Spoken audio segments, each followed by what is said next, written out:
안녕하세요, 프랜사시입니다. 잘들 지내고 계시죠? 어느덧 2022년도 11월에 접어들었습니다.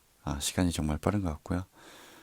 혹시 송년회를 기획하시는 분이라면 미리 좋은 장소를 선점해야 하는 시간이고, 아이들과 함께하는 크리스마스를 기획하고 계신 분이라면 뮤지컬이라든지 음악회 같은 티켓 예매를 해야 되는 기간이기도 합니다. 회사에서 그리고 가정에서 미리미리 움직이셔서 사랑받는 형님들이 되시기를 바라겠고요. 그럼 오늘 한번 공부 시작해 볼게요. 오늘은 도전적인 보고서 읽기 시간으로 제가 좀 정해봤고요. 제가 개인적으로 박석중 위원이 쓴 보고서를 자주 읽는 편인데 지난 9월에 나왔던 보고서를 한번 정독해보고 인사이트를 공유 드려보도록 하겠습니다. 그럼 한번 시작해 볼게요. 가시죠. 지난 시간에 도전적인 보고서 읽기는 분쟁의 비용이라는 보고서였고요. 기억나는 게 뭐 여러 가지가 있지만 환율이 그 당시에 1200원 정도였는데 달러 강세가 지속된다고 이 보고서에서 주장을 해가지고 좀 제가 비웃었는데 그게 맞는 예측이었고 조금 놀라기도 했고요.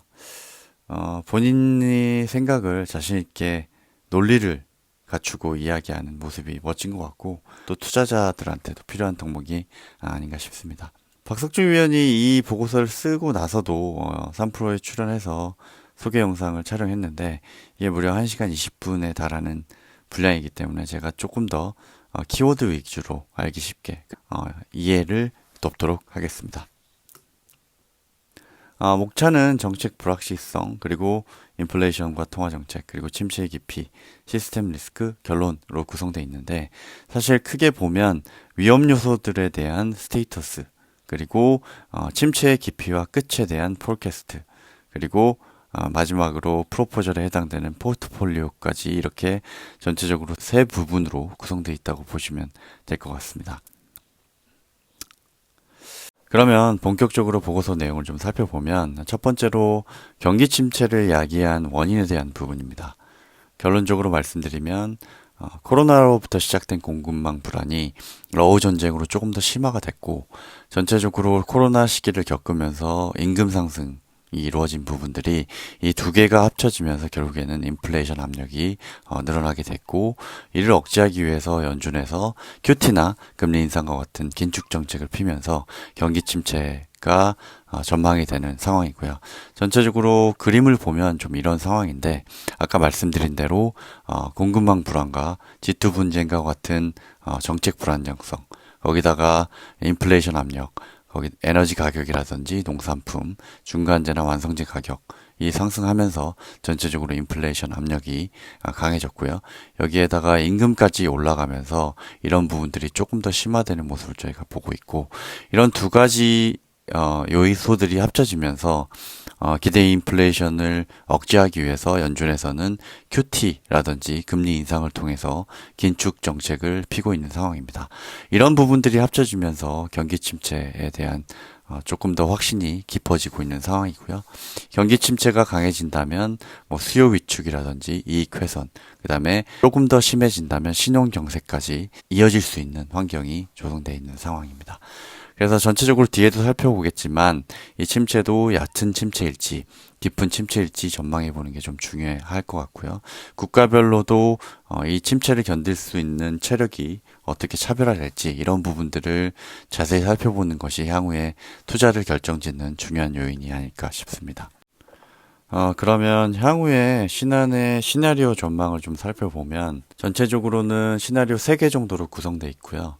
확률상으로 본다면 얕은 침체가 약 50%, 그 다음에 깊은 침체가 40%, 생각보다 굉장히 좀 높은 전망 수치를 좀 보이고 있고요.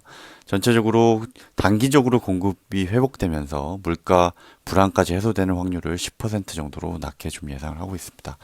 깊은 침체도 40% 정도로 높게 예상을 하고 있기 때문에 이 부분도 간과하지 않고 조금 더 유심히 모니터링하고 있는 상황이라고 좀 이해할 수 있겠습니다. 그러면 현재 위험을 어떻게 진단하고 있고 향후 전망에 대한 생각을 좀 살펴보도록 하겠습니다. 첫 번째 위험은 러시아의 전쟁에 관한 부분입니다. 러시아 전쟁이 에너지 가격이나 공급망 안정화에 굉장히 중요한 요소라고 볼 수 있는데요.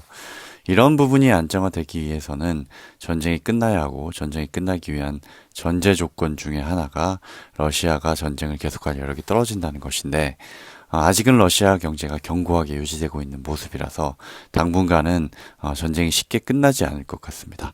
보시면 러시아의 무역 수지도 굉장히 좋은 모습을 저희가 좀 볼 수 있고요.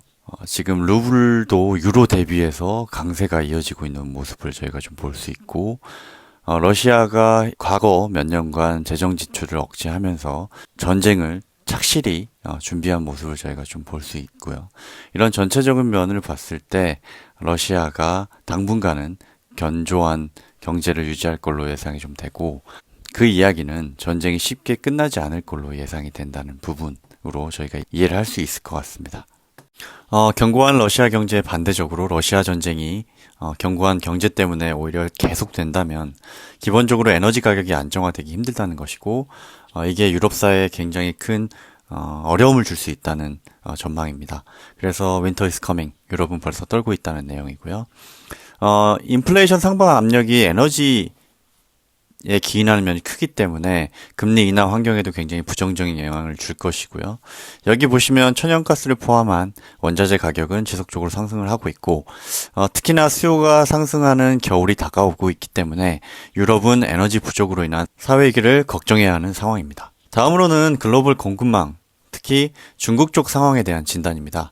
중국은 현재까지도 방역 정책인 제로 코로나 정책을 고수하고 있기 때문에 아직까지도 제조업 가동률이 75% 정도밖에 안 되는 상황이고 이로 인한 글로벌 공급망 압력 지수도 레벨업 되고 있는 상황입니다.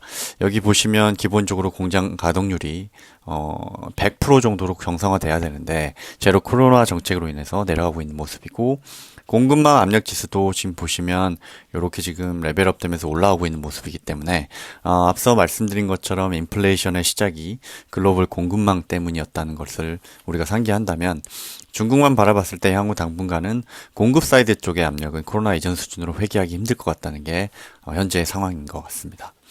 중국을 제외한 품목별 공급이나 가격 상황을 살펴본다면 유가, 농산물, 반도체가 인플레이션 피크아웃의 변수로 작용할 것으로 보이지만 유가 측면에서는 더딘 생산량 증대로 고유가가 지속되고 있고 농산품 같은 경우에는 코로나 봉쇄로 인한 흉작 뿐만 아니라 잦은 이상 기후 현상으로 인한 구조적 압력에 직면해 있는 상황입니다.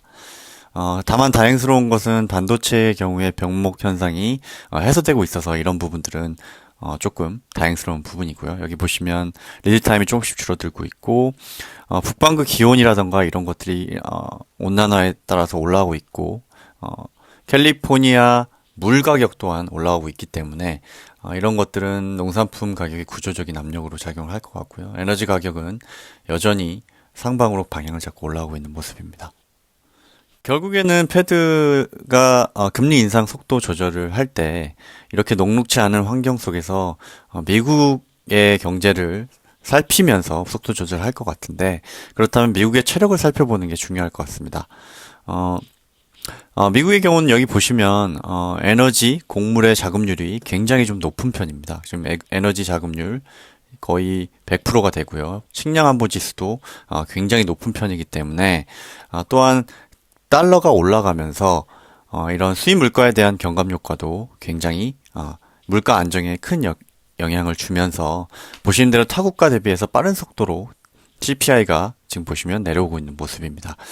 이런 상황을 고려해 본다면 연준은 경기 안정보다는 인플레이션 통제에 우선순위를 좀 둘 수밖에 없고 이 말은 경기를 가늠하는 척도인 고용시장이 꺾일 때까지 인상을 지속할 것으로 예상되는 이유입니다. 금리 인상의 사이드 이펙트인 경기 위축과 금융시장 불안은 피할 수 없을 것으로 판단을 하고 있고 신한에서는 행여 금리 인하로 피보팅이 되더라도 역사적으로 볼 때 양적 완화 없는 금리 인하는 주가 상승에 큰 동력으로 작용하지 않았다는 것을 저희가 좀 확인할 수 있었고요. 결론적으로 금리 인상은 지속될 것으로 예상이 되고 금리 인하 시에도 의미 있는 주가 상승을 전망하기 힘들다는 것입니다. 왜냐하면 양적 완화가 동반되지 않기 때문에 그렇다면 이 약세장이 어느 정도 지속될 것인가에 대한 전망에 대해서 한번 살펴보도록 하겠습니다. 침체에 따른 주가 하락은 역사적으로 봤을 때 약 20%의 깊이로 하락을 했었고요. 여기 보시면 평균 20% 저희가 선을 좀 볼 수 있고요. 역사적으로 침체 케이스별로 보더라도 70년 침체, 그 다음에 1차 오일 쇼크, 볼거 긴축, 그 다음에 코비드 19까지 보시면 20%, 마이너스 20% 내외로 하락한 것을 저희가 볼 수 있기 때문에 얕은 침체를 가정한다면 약 20% 정도로 하락하는 것을 저희가 예상해 볼 수 있겠습니다. 그렇다면 현재 사례를 한번 살펴보겠습니다. 현재 보시면 GDP 같은 경우에는 마이너스로 전환이 좀 됐고요. 실업률 같은 경우에는 낮은 수준을 유지하고 있기 때문에 고용시장이 저희가 견고하다고 말을 할 수 있겠고, 실질임금 같은 경우에는 20년을 기점으로 해서 하락하고 있기 때문에 가처분 소득이나 소비 심리 관점에서는 악영향이라고 볼 수 있겠습니다. 지출 또한 실질임금과 같은 방향으로 내려오고 있는 상황이고요. 산업생산 또한 조금 내려오고 있고 투자 관점에서 내려오고 있어서 결국에는 고용 외에는 전체적으로 방향성이 침체 쪽으로 가는 것으로 방향을 잡고 있다라고 좀 저희가 볼 수 있을 것 같습니다. 그래서 이런 방향성들을 생각해 본다면 물론 고용시장이 견고하긴 하지만 침체 진입이 불가피하다라고 상황적으로 저희가 좀 판단해 볼 수 있겠고, 물론 신한 투자증권의 의견이죠. 신한에서는 침체 진입이 불가피하다고 판단을 하고 있습니다. 그래서 그 징후로 소비자 기대 심리 하락 그리고 가처분 소득의 감소 추세는 향후 경기 침체의 선행 지표로서 저희가 참고해 볼 만한 지표가 될 것 같고요. 여기 보시면 소비자 심리 지수가 이렇게 좀 많이 내려가고 있는 모습이고, 개인 소득이나 지출 측면에서도 20년의 정점을 찍고 조금 내려왔다가 최근에 좀 반등하는 모습이고요. 그 다음에 지출 같은 경우에는 20년 코비드 시점에 저점을 잡고 계속 올라가고 있는 시점입니다. 다만 개인 소득이 줄어든다면 여기 오른쪽에 보이는 것처럼 가처분 소득이 이렇게 줄어든다면 개인들이 지출을 줄일 요인들이 있는 거고요. 그렇기 때문에 소비자 심리 지수가 이런 식으로 내려가고 있는 것으로, 경제학적으로 보더라도 필립스 곡선에서 안정된 물가와 고용은 양립할 수 없다는 이 필립스 곡선이 이렇게 좀 돼 있는데요. 보시면 저도 이제 이 보고서를 읽으면서 사실은 좀 알게 됐는데, 보시면 물가 상승률과 그 다음에 실업률 간의 관계를 봤을 때 이런 식의 그래프가 형성이 된다는 거고요. 보시면 실업률이 높을 때는 물가가 저물가가 유지가 되는 거고, 실업률이 낮을 때는 고물가가 유지가 된다는 얘기입니다. 결국에는 인플레이션이 낮아지면서 물가 상승률이 낮아진다면 실업률 또한 높아질 것으로 필립스 곡선을 예상이 되는 부분이고요. 실업률이 높아진다면 경기 침체의 강력한 시그널로서 저희가 판단할 수 있는 부분이기 때문에 필립스 곡선 경제학적인 이론 측면에서도 향후의 경기 침체가 좀 예상되는 부분이고, 실제로 고용 측면에서 보더라도 취업자 수나 그리고 실업률, 경제활동 참가율 측면의 지표들을 살펴보면 이렇게 정점을 찍고 내려가는 모습들을 보여주기 시작하고 있는 모습이기 때문에 향후의 고용 시장이 조금 더 악화될 수 있는 지표들이라고 볼 수 있겠고요. 특히나 최근에 마이크로소프트나 구글 그리고 애플과 같은 임금 수준이 높은 IT 기업들이 대규모 감원을 진행 중에 있음을 저희가 감안한다면 향후 실질 소득 하락은 더 큰 폭으로 떨어질 것으로 예상될 수 있는 부분입니다.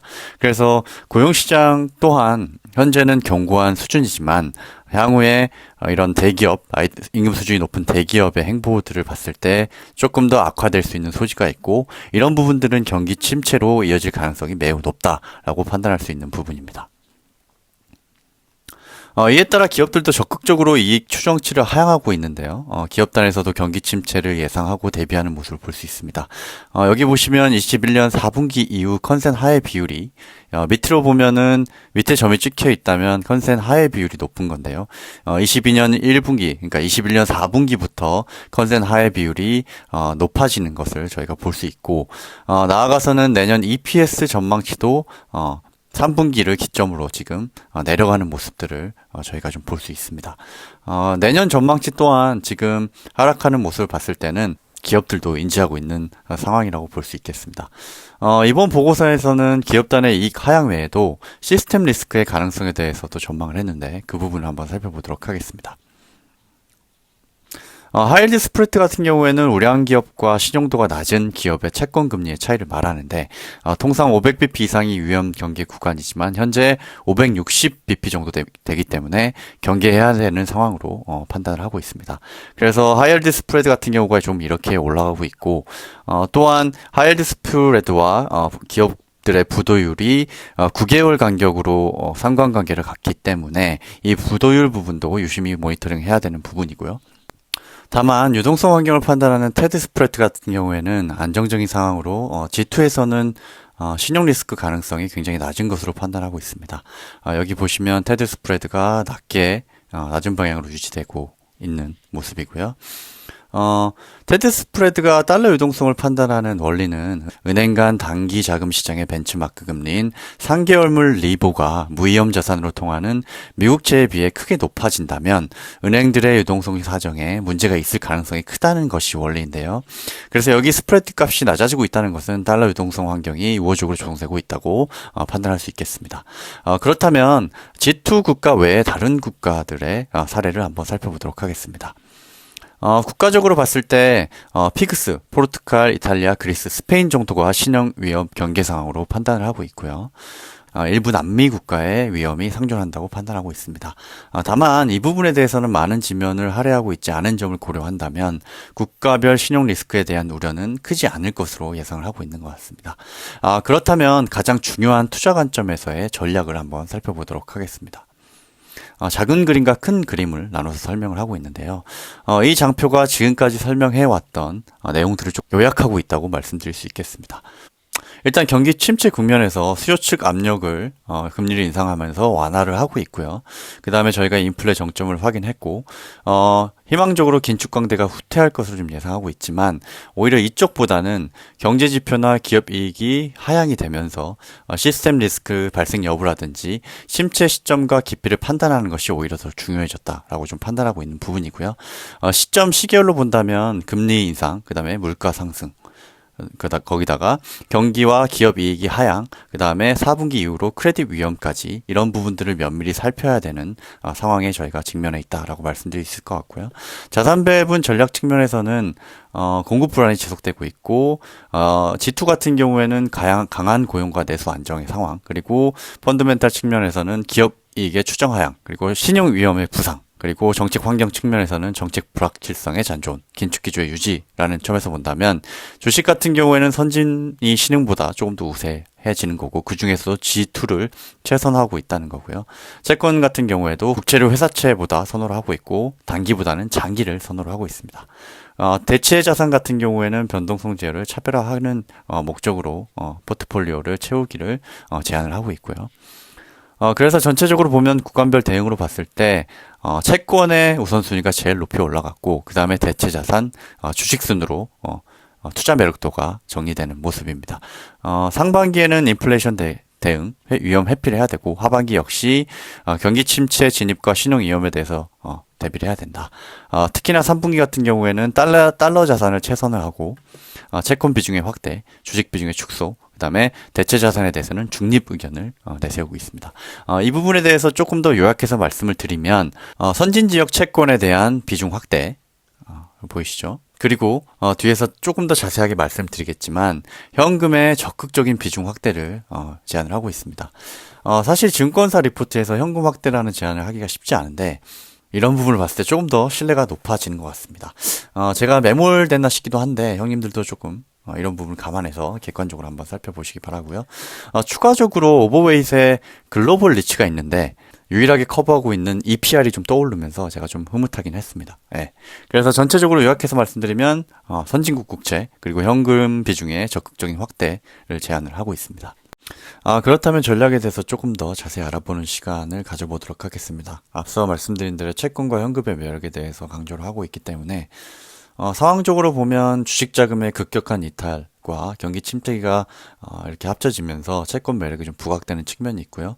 공급망의 불안정 그리고 금리 인상과 같은 정책적인 불안정성 때문에 변동성 장세가 예상되는 점에 따라서 현금 가치가 굉장히 부각되는 그런 상황이라고 좀 볼 수 있겠고요. 자료를 보시더라도 주식 관련된 자금 이탈이 굉장히 가속화되고 저점을 향해서 좀 가고 있는 상황이고요. 미국채 10년 금리가 올라가고 있기 때문에 채권의 매력이 올라가고 있는 측면. 다만 장단기 금리 차가 굉장히 좁아지고 있기 때문에 그런 측면에서 보면은 장기물 채권의 매력이 어느 정도는 단기 대비해서는 떨어진다고 볼 수 있겠습니다.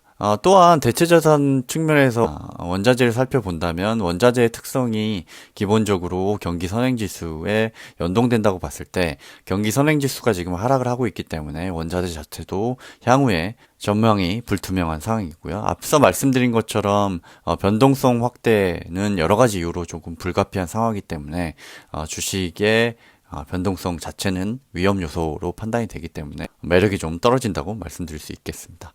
실제로 이렇게 금리가 올라가고 있기 때문에 현금을 예적금을 했을 때 받을 수 있는 이자가 굉장히 높고 그런 측면에서 현금의 상대적인 매력이 굉장히 올라가고 있는 부분이고요. 실제로 최근에 연일 기록적인 예금 금리가 뉴스 기사화 되는 걸 보면 이런 현금의 매력을 반증해주는 기사거리가 아닌가 싶습니다. 현금을 저도 마련하고 싶긴 한데 예금도 넣고 높은 이자를 좀 받아서 불어주식하고 싶긴 한데 여전히 다 물려 있어가지고 손절도 못하고 언제쯤 이렇게 주린이에서 벗어나서 자산 배분 전략까지 이렇게 안정적으로 운영할지 모르겠지만 그래도 이렇게 공부하면서 형님들과 같이 공부하면서 조금씩 발전하는 투자자가 되고자 합니다. 그렇다면 주식을 영원히 사실은 안 할 수도 없고 현금을 영원히 보유할 수도 없기 때문에 결국에는 언제 담아야 할지에 대한 판단이 필요한 부분인데요. 신화에서는 얕은 침체를 가정하고 이 시점에 대해서 좀 얘기한 부분이 있습니다. 결국에는 앞서 말씀드린 것처럼 역사적으로 침체 진입 시점을 기준으로 해서 전후 6개월, 토탈 1년간의 조정기를 거치는 것으로 파악을 했고요. 현재 6개월 정도 진행이 됐다고 판단을 하면 1년이 되는 시점은 23년 3월이 좀 될 것 같습니다. 그래서 지수적으로는 역사적으로 저점 시점에 S&P 500 기준으로 14배에서 17배 정도가 적정한 저점 구간이었고요. 실제로 이거 기준으로 했을 때 약 3,400포인트 정도가 적극적인 비중 확대가 필요한 시점으로 일단 판단하고 있습니다. 현재 3,760이기 때문에 11월 3일 기준으로 약 10% 정도 더 하락을 해야 적극적인 비중 확대가 되는 시점이 지수적으로 도달하는 거고요. 말씀드린 것처럼 역사적으로 침체기가 약 1년간 지속이 됐다. 1년 후에는 보시면 이렇게 좀 반등을 하는 모습을 얕은 침체의 경우에는 반등을 하는 모습을 보여주고 있고요. 물론 깊은 침체는 내려가지만 현재는 얕은 침체를 가져가고 있기 때문에 1년 정도 그리고 23년 3월 기점으로 장이 반등할 걸로 예상하고 있는 부분입니다. 그래서 아까 말씀드린 지수적으로는 14배에서 17배를 말씀드렸는데 역사적으로 보더라도 S&P 500 기준으로 12배에서 18배 결국에는 이 밴드에서 봤을 때는 14배에서 17배 사이가 비중 확대의 유효한 시점이다 라고 말씀드릴 수 있는 부분이고요. 계속 말씀드렸지만 결국에는 이게 얕은 침체가 아니고 이익회생이 중기로 이어진다면 결국에는 깊은 침체로 이어진다면 이거보다 조금 더 오래 지속되고 더 내려갈 수 있는 여지도 있다는 점을 조금 상기를 해야 될 것 같습니다. 지역적으로는 계속 앞에서 설명드렸지만 결국에는 미국을 최선호를 유지를 하는 전략을 좀 제시하고 있고요. 앞서 말씀드린 것처럼 원자재나 농산물의 자립, 그리고 제조업 투자 확대 정책적 기조, 그리고 중국을 적극적으로 견제하면서 예를 들면 반도체 패권 같은 것들을 공고히 유지하는 미국을 좀 최선호하는 것으로 제안을 하고 있고요. 차순위는 공급망 재편의 수혜가 예상되는 인도, 그리고 원자재나 농산물 관련된 자원을 가지고 있는 브라질 순으로 제안을 하고 있습니다. 그래서 미국을 보시면 EPS가 글로벌 선진국이 굉장히 좋은 반면에 신흥국은 좋지가 않을 것으로 예상을 하고 있고 특히나 미국이 유럽 대비해서도 레벨 차이가 굉장히 나는 것을 저희가 좀 볼 수 있습니다. 중국, 한국 같은 경우에는 향후에 22년 이후에 EPS 전망치가 나쁘기 때문에 이런 데이터적인 근거를 가지고 미국 최선호 유지를 제안을 하고 있고요. 그래서 뭘 사야 할까라는 측면에서 보면 IT 소프트웨어, 자동차, 의료장비, 은행 업종을 좀 제시를 하고 있고 침체기에는 대형주가 기본적으로 주가가 좋기 때문에 대형주 위주로 압축을 제안을 하고 있습니다. 테마적으로는 태양광, 배터리를 좀 제안하고 있고요. 특히나 태양광은 지속적으로 신한에서 특히 박석중 위원이 밀고 있는 테마고 그 다음에 메가 트렌드다라고 얘기를 하고 있습니다. 그래서 ETF 같은 경우에는 리트, 배터리, 텐, 그 다음에 엑셀이 같은 걸 좀 제안을 하고 있고요. 조금 경계해야 될 업종 같은 경우는 테크 주식, 특히나 IT기 관련된 주식과 소비재의 저가 매수를 경계하라고 좀 얘기를 하고 있고, 이런 부분은 이익의 바닥을 논하기에는 시기상조다. 이런 배경에는 교체 주기의 미도래 플러스 경기 침체가 이어지기 때문에 이런 부분들은 추가적으로 하락할 여지가 있다는 부분입니다. 그래서 그림을 보면 EV나 배터리, 태양광 쪽에서 EPS 성장률이나 그로스가 나온다고 판단하고 있기 때문에 이런 부분에 대해서 좀 강력하게 얘기를 하고 있는 부분이고요. 그래서 결국에는 퀄리티가 있는 기업, 그러니까 정성적으로 봤을 때는 현금 창출력, 현금이 귀한 시대의 현금 창출력, 그 다음에 가격을 전가할 수 있는 사업 구조가 매우 중요하다. 대형주 위주로 압축할 필요가 있다라고 좀 제안을 하고 있는 상황입니다. 마지막으로 큰 그림에 대해서 얘기를 드리면 달러 강세는 일단 장기화가 불가피하다. 불확실성이나 미국 경제 우위 측면에서.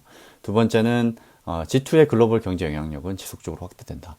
중국이 죽는 것이 아니고 중국도 상순환 전략을 필두로 해서 굉장히 G2의 글로벌 경제에서 차지하는 비중이 향후에도 계속 늘어날 것으로 보인다는 거고요. 세 번째는 경기 침체는 언젠간 끝날 텐데 이게 끝나면 역사적으로 항상 새로운 주도주가 부상을 했기 때문에 이런 부분에 대해서 우리가 관심을 가지고 시장을 떠나지 말고 적극적으로 공부를 해야 된다는 측면이고, 마지막으로 변하지 않는 메가 트렌드는 반도체, 통신, 그리고 AI, 그린 에너지, 전기차는 변하지 않는 향후 10년 이상 지속될 메가 트렌드라고 제안을 하고 있습니다. 그래서 전체적인 그림을 보면 4차 산업혁명, 공급망 재편, 그 다음에 재생에너지, 그 다음에 큰 정부, 우주산업, 농업, 식량을 큰 카테고리, 정부가 추진하는 정책적인 큰 카테고리로 보고 있고요. 그 안에 기업단에서 보면 반도체라든지 5G, 클라우드 보안 같은 부분들을 좀 얘기를 하고 있습니다. 재생에너지. 그래서 제가 좋게 보는 부분은 개인적으로 자동화 설비. 그래서 제가 SPG에 대해서도 커버를 하고 있고 공부를 열심히 했었고 소개도 드린 바가 있고요.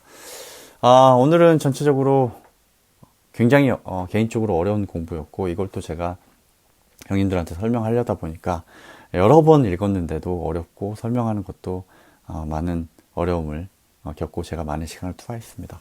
그럼에도 불구하고 제가 이제 도전적인 보고서를 읽으면서 조금 더 항상 종목 공부가 만약에 책이라고 한다면 가끔 신문, 매크로에 해당되는 신문도 봐야 하기 때문에 그래야 세상을 이해하는 다양한 관점과 스스로 발전 그리고 많은 도움이 될 것 같다는 생각으로 이번 보고서를 한번 열심히 읽어봤습니다.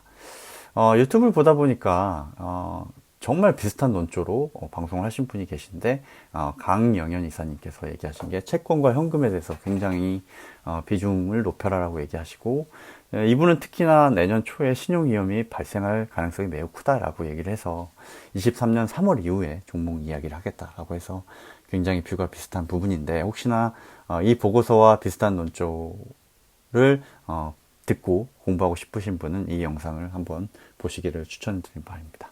다음 시간에는 제가 커버하고 있는 유일한 미국 기업이자 최근에 가장 빨리 발표한 3분기 실적을 발표한 EPR을 3분기 실적을 리뷰하는 시간을 가져보도록 하고요. 최근에 헤드라인으로 봤을 때는 결국엔 3분기에도 컨센서스를 비트했기 때문에 굉장히 좋은 뉴스라고 판단이 되고, 극장산업이라든지 최근에 벌어지고 있는 시네월드의 파산 신청 관련해서 그런 내용들을 전체적으로 좀 살펴보고, 아바타가 4분기에 큰 일을 해주기를 저는 기대를 하고 있습니다. 다음 시간에 그래서 EPR에 대해서 알아보기로 하고요. 항상 제가 이제 이 공부가 좀 늦어서 업로드가 늦었지만 그래도 늦더라도 꾸준히 그리고 깊이 있게 공부하는 습관을 끝까지 유지하려고 노력하고 있고요. 형님들도 꾸준하게 노력한 소신 있는 투자를 하시기 바라고, 본인만의 투자 철학을 세우는데 제가 조금 도움이 됐으면 하는 바람입니다. 제가 준비한 내용은 여기까지고요. 제가 준비한 내용이 도움이 됐다면 좋아요와 구독을 부탁을 드리겠습니다. 감사합니다.